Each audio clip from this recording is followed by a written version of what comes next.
এবারে এক ভিন্ন ধরনের চাউল নিয়ে চাঞ্চল্য সৃষ্টি করেছে দিনাজপুরে ফুলবাড়ী উপজেলার লালদিঘি গ্রামে। বাঁশ থেকে চাউল শুনতে অবিশ্বাস্য মনে হলেও একদম সত্য।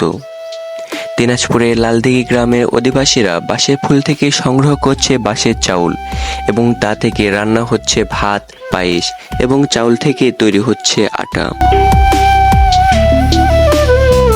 এই বিষয়টি পুরনো মনে হলেও বেশ কিছুদিন ধরে ঘটনাটি নিয়ে বেশ হইচই শুরু হয়েছে।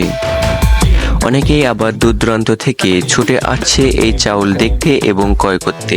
দাম প্রতি কেজি 40 থেকে 60 টাকা।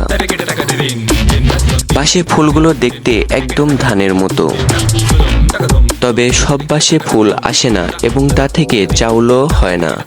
কিছু প্রজাতির বাঁশ আছে যা 25 থেকে 60 বছর পরে ফুল আসে এবং সেই ফুল থেকে তৈরি হয় চাউল। ধান থেকে ভাত তৈরি হওয়ার তুলনায় বাঁশের ফুলে ভাত খেতে অনেক সুস্বাদু, তবে এটি রান্না হওয়ার জন্য অনেক সময় প্রয়োজন হয়।